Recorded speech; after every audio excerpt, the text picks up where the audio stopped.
Could Donald Trump finally be indicted? Let's talk about it in today's video.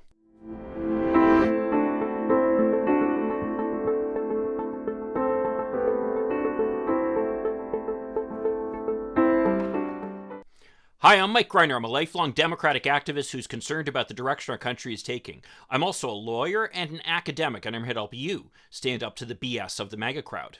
So, surprise of all surprises, New York District Attorney Alvin Bragg appears to be getting close to indicting Donald Trump. Remember, he's the district attorney who was newly elected in 2018, and much to the disappointment of many observers, myself included, he decided he was not going to continue to pursue the criminal investigation of Donald Trump that had been started under his predecessor. But in a shocking turn of events, it now seems that Bragg has been moving forward aggressively with a new grand jury that might be getting close to indicting Donald Trump. This would be the first time that a former president had been indicted in our nation's history, and would just be one more black mark on Donald Trump's record. The case appears to be centered around the payments to Stormy Daniels. You might remember Stormy Daniels. She's the former porn star who allegedly had an affair with Donald Trump while his wife was pregnant. Daniels is, to say the least, a colorful and interesting character. But apparently she was given $130,000 by former Trump attorney Michael Cohen, who then turned around and billed Donald Trump for those expenditures. Those payments, of course, have been characterized as hush money, and they likely were, although they didn't seem to do a very good job of keeping this out of the headlines.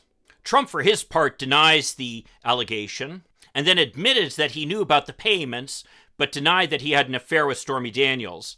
But who knows what Trump is actually saying. His story seems to change on a daily basis. Now, these payments appear to have violated at least one state law in New York and one federal law. The state law says that you can't falsify business records to perpetrate a fraud. The business records would have been the records of Trump's business that claimed that these were for legal fees, when in fact they were essentially reimbursement to Michael Cohen for the hush money payments. The federal law that would have been violated states that you need to report any campaign-related transactions that you make. Even if the candidate himself or herself pays for something that benefits the campaign, they need to report it as a campaign expenditure. Well, obviously, this expenditure was not reported. Now, the reason it's relevant that there are two statutes that were violated is that the state law in and of itself is only a misdemeanor.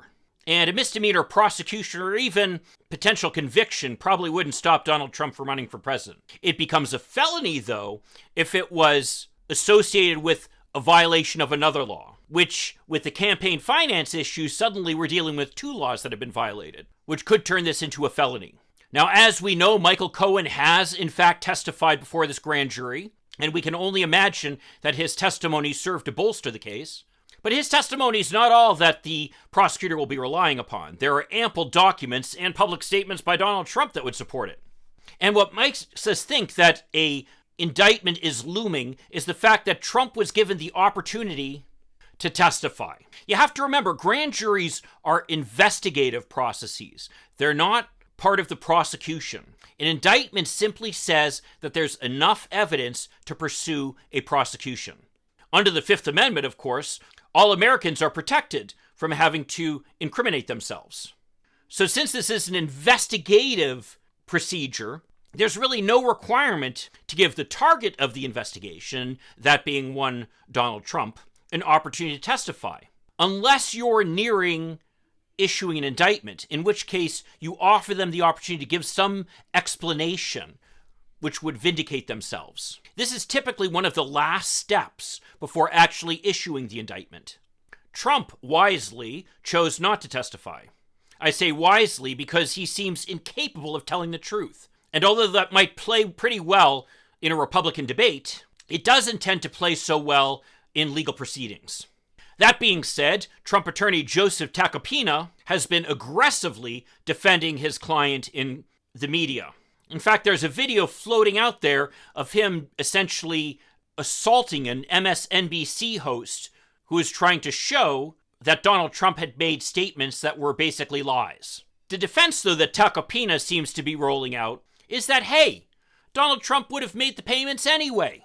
He didn't want Stormy Daniels to come forward with these claims, whether he was running for president or not. So it's not a campaign finance related issue. In my view, that's likely not a legal winner of an argument.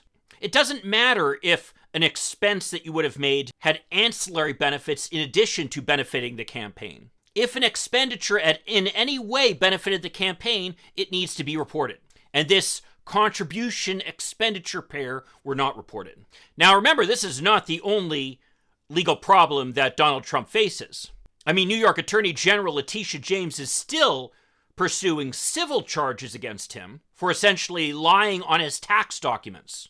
Then you have Special Prosecutor Jack Smith in Washington, who's looking into the confidential documents that were taken to Mar-a-Lago illegally. And you have Fulton County District Attorney in Georgia, Fani Willis, who is continuing to pursue an investigation into Donald Trump's efforts to undermine the 2020 election results.